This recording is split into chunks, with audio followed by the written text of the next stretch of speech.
Hello friends, இன்னைக்கு இந்த வீடியோவில் இன்சார்ட் அப்ளிகேஷனை யூஸ் பண்ணி, அதாவது ஒரு வீடியோவோட பேக்ரவுண்ட்னா வீடியோவுக்கு உள்ளே இருக்கக்கூடிய பேக்ரவுண்டை நம்ம சேஞ்ச் பண்ண போகிறது கிடையாது. அந்த வீடியோவை நம்ம ஆல்ரெடி போட்டோம்.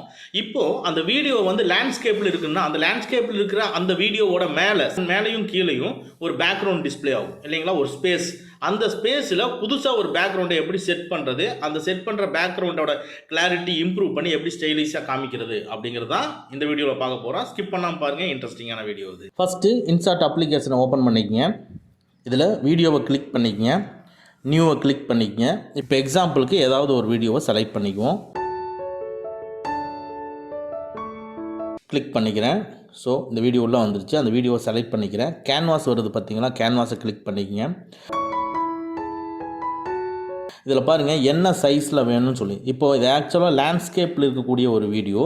இப்போது இதோட பேக்ரவுண்டில் பாருங்கள், சேம் வீடியோவே அப்படியே பேக்ரவுண்ட்லேயே இருக்கும். இப்போ நான் 1:1 கொடுக்குறேன். வீடியோவுக்கு பின்னாலையும் சேம் இதே வீடியோவோட ஸ்பேஸ் வந்து உங்களுக்கு பேக்ரவுண்டில் வருது. 4:5 கொடுத்துக்கிறேன். ஸோ இப்போ ஏதோ ஒன்று சூஸ் பண்ணிக்கிறேன். சூஸ் பண்ணிவிட்டு இந்த பார்த்திங்கன்னா இந்த மார்க்கிங் மூவ் ஆகுது பார்த்திங்கன்னா, இந்த வீடியோவோட சைஸ் நான் மென்ஷன் பண்ணணும். ஸோ இந்த வீடியோட சைஸை நீங்கள் இன்க்ரீஸ் பண்ணுறது டிக்ரீஸ் பண்ணுறது அது எந்த அளவுக்கு வேணுமோ நீங்கள் அதை பண்ணிக்கலாம்.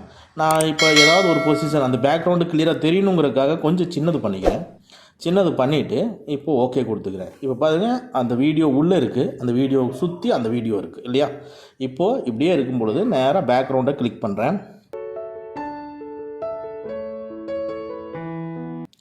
கிளிக் பண்ணோன்னே பாருங்கள், இங்கே மேலே பாருங்கள், நம்ம இந்த பேக்ரவுண்ட் வந்து இங்கே டிஸ்பிளே ஆகுது. இந்த பேக்ரவுண்டில் ஒவ்வொன்றா கிளிக் பண்ணிவிட்டு வாங்க, அது அப்படியே உள்ளே இருக்கிறது பிளர் ஆகுது பாருங்கள். வீடியோ மட்டும் தெரியும், வீடியோவோட பேக்ரவுண்டு பிளர் ஆகிடுது. ஓகேங்களா.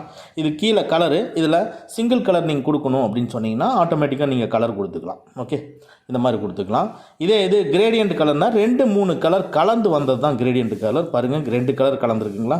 ஸோ இதை நம்ம செலக்ட் பண்ணிக்கலாம். சரி, இல்லை எனக்கு பின்னால் பேக்ரவுண்டில், அதாவது வீடியோவோட பேக்ரவுண்டில் வேறு ஒரு பிக்சரை வைக்கணும் அப்படின்னு நீங்கள் நினச்சிங்கனாலும் பாருங்கள், இங்கே மேலே பாருங்கள் இந்த கேலரியோட சிம்பிள் இருக்கும், அதை கிளிக் பண்ணுங்கள். உடனே உள்ளே போயிடுச்சு. நான் ஒரு தனுஷ் பிக்சர் வைக்கிறேன். ஸோ தனுஷ் பிக்சர் வச்சோன்னே உடனே உங்களுக்கு பிளரில் காமிக்குது. அப்படியே கொஞ்சம் பிளர்லேருந்து கொஞ்சம் மாற்றி கொண்டு வரேன். ஸோ எப்படி இருக்குன்னு பாருங்கள். ஓகே, ஸோ இந்த மாதிரி நம்ம வீடியோவுக்கு உள்ளே இருக்கிற பேக்ரவுண்ட் கிடையாது, வீடியோவுக்கு மேலே இருக்கிற அந்த ஸ்பேஸோட பேக்ரவுண்டை, அந்த கேப்பில் இருக்கக்கூடிய பேக்ரவுண்டை இப்படி தான் நம்ம செட் பண்ணுறது. இந்த வீடியோ உங்களுக்கு பிடிச்சிருந்ததுன்னா லைக் பண்ணிங்க. இப்போ நீங்கள் ஏதாவது ஒரு வீடியோ, ஒரு பர்த்டே விஷஸ்க்கு ஒரு வீடியோ மேக் பண்ணுறீங்க, அந்த வீடியோவுக்கு உங்களுடைய ஃபோட்டோவை கூட நீங்கள் பேக்ரவுண்டாக வச்சுக்கலாம். ஓகேங்களா, அது ஒரு மாதிரி மாசாக இருக்கும். இந்த வீடியோ உங்களுக்கு பிடிச்சிருந்ததுன்னா லைக் பண்ணுங்கள்.